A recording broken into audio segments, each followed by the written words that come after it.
What particular opportunities and challenges does computing present to assessment for learning? A lot of research has been put in place recently to explore the different ways that children should be assessed within computing. There is a lot of debate on whether levels are right to be taken away or whether they were helpful in assessing children's attainment. I will be exploring some of the challenges that teachers are facing and discuss some of the opportunities that are available. The new national curriculum to commence from 2014 has placed more emphasis on the computing, where primary school children are required to know more about the computer programming and other digital devices. This means that schools are free to be as creative as possible to best meet the needs of their pupils. But how does this impact on children's attainment? The attainment targets set out by the Department of Education state how by the end of each key stage, pupils are expected to know, apply, and understand the matters, skills, and processes specified in the relevant program of study. Assessment for learning is the process of seeking and interpreting evidence for use by learners and their teachers to decide where the learners are in their learning, where they need to go, and how best to get there. So what are some of the challenges? Ofsted have found that out of 86 schools visited, 53 were no better than satisfactory with the use of assessment. They also found how the use of assessment was a considerable weakness in both the primary and secondary schools visited. This could be due to teachers not feeling confident in leveling children against assessment.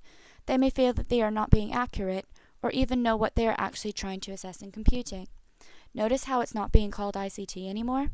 According to the new national curriculum, the term ICT has now been changed to computing. This was seen to allow continuity, change, challenge, and opportunity. Not only do teachers have to face challenges of assessment, but the constant changes that are happening within education. In the Computing on the National Curriculum document, written by Miles Berry, he highlighted some of the challenges that we face with assessing computing, such as the difficulties teachers face having to embed computers into other subjects. Pupil collaboration can be confusing to assess. How do you know what each child has individually achieved or learned? On the other hand, Vygotsky, 1978, cited in Agar, argues that children progress further with the help of others who are more knowledgeable.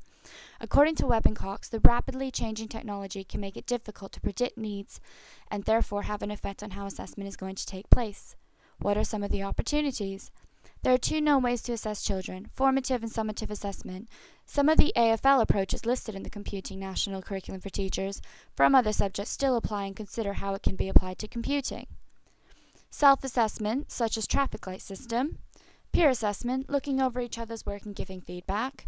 Target setting, 2 stars and a wish. Open questioning, and discussion with peers. As a result of summative assessment, and Michael Gove's decision to remove levels, schools have to find their own means to assess children, and these should be built into the curriculum itself. A document written by Betta provides a self-review framework with level descriptors that can be helpful to teachers conducting their assessment of children reports. However, the DFE state how levels can inhibit performance and undermine children's learning. I had the experience of teaching an ICT lesson in a private school during my first placement. The children were learning about the basic functions of using Microsoft Word. There was also an assessment carried out to check the children's understanding. This was carried out with a very nifty device called ActiveOut. It is used to analyze children's responses and sets out all of the data together onto a spreadsheet that teachers are able to see. A teacher's confidence can be boosted by using ICT analytics or devices such as ActiveOut to aid their assessment. This is now being used in many schools to assess children's learning in all areas of the curriculum, including computing. Scratch is a program that children are encouraged to use in schools. With Scratch, you can program your own interactive stories, games, and animations, and share your creations with others in the online community. With regards to assessment, anyone can provide feedback and set targets. This includes teachers and children, such as my comment below. Think back to the Scouts and how you would achieve a badge for completing something. It is done in the same way, but through children's achievements within computing. Stuck commented on how that providing children with open badges could be a good means of assessing computing, as it focuses on their skills. This, I think, can be a good motivator for the children. It also gives progressive routes and focuses on what you can do. There's nothing like the sense of achievement. Kathy Hall, cited in Moyle, stated how children should start to think about their learning, and in order to assess their own progress in learning. So what does the future have in store for assessing computing? With Michael Gove taking away levels and giving us the choice of our means of assessment, only time will tell which strategies we'll find to be useful and accurate to assess children's attainment. Bring on the new national curriculum and the new challenges and opportunities we will have to face in the future.